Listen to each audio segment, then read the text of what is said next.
Hey, welcome back. How the South Sea Bubble fooled the world's smartest man. In 1720, London was a city of powdered wigs, coffee houses, and restless ambition, and also the site of one of the most spectacular financial disasters in history. At its heart was a single company, the South Sea Company, which managed to convince Parliament, the aristocracy, and even Isaac Newton himself that it was destined to control the wealth of the world. What makes the story so shocking is that some of the sharpest minds of the age, men who understood mathematics, trade, and empire, were seduced by an illusion that would end in ruin.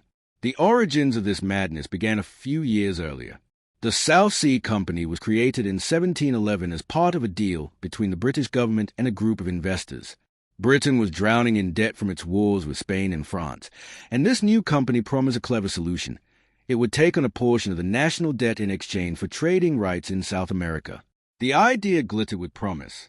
South America, at the time, was imagined as a land overflowing with silver, gold, and exotic riches. The truth was less exciting. Spain controlled most of the territory and allowed only limited trade. But in London's coffee houses, that reality didn't matter. What mattered was a dream of infinite wealth. The company's founders understood something timeless about human behavior. Hope can be more powerful than reality. They packaged their promise with ceremony, convinced Parliament to grant them monopoly rights, and began whispering of unimaginable profits. Investors rushed in. Even King George I became involved, lending the company prestige. This was a crucial trick. If the king himself trusted the scheme, how could it possibly fail? But there's another side to the story, one that feels eerily modern. The South Sea Company didn't just rely on speculation. It engineered it. They offered to convert government debt into company shares, promising investors that their paper would be more valuable than gold. The stock price began climbing, first modestly, then violently, as ordinary merchants, shopkeepers, and even servants scrambled to invest. By early 1720, South Sea stock had risen from £100 to over £1,000 a share, a tenfold leap that created fortunes overnight. It's here that Isaac Newton enters the picture. The greatest scientific mind of his age, Newton bought South Sea stock early and made a tidy profit. But then, like so many others, he couldn't resist diving back in as the mania grew. When the bubble burst later that year, Newton reportedly lost around £20,000, a staggering sum at the time, equivalent to millions today. He is said to have remarked bitterly, "I can calculate the motions of the heavenly bodies, but not the madness of man."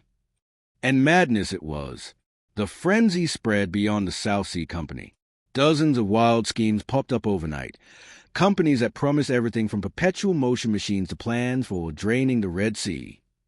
Investors lined up in the streets to throw their money at ideas that had no business existing. It was the dot-com bubble, the housing crash, and cryptomania, all centuries before any of them. The collapse came quickly, as collapses usually do.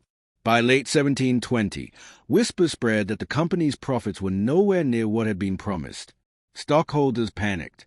The same fever that had driven prices sky-high now sent them plunging. Shares that had once sold for £1,000 were suddenly worth less than £150. Fortunes vanished. Lifetimes of savings evaporated.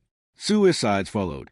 The scandal was so deep that Parliament had to hold inquiries, and many officials were disgraced for taking bribes or pushing the scheme. And yet, the South Sea Company itself did not entirely disappear. Remarkably, it limped on as a financial institution for over a century, though never again with the same wild ambitions. The bubble had been burst, but the wreckage reshaped Britain's financial system. Trust in markets was damaged, but also, in the long run, rules and reforms began to take shape to prevent the worst excesses. The legacy of the South Sea Bubble is both tragic and fascinating. On one hand, it destroyed lives and exposed the greed of elites who were happy to inflate illusions for personal gain. On the other, it showed how deeply human psychology, hope, fear, envy, drives economic behavior. Even geniuses like Newton weren't immune. The same patterns repeat through history, from the tulip mania in Holland to the Wall Street crash of 1929, to the subprime mortgage meltdown of 2008, to today's speculative booms and busts. So what do we learn from this? Perhaps the most sobering lesson is that intelligence doesn't protect against greed, and that markets are as much about human emotion as they are about numbers. The South Sea Bubble reminds us that every generation believes it has found a shortcut to wealth, and every generation learns, painfully, that there are no shortcuts.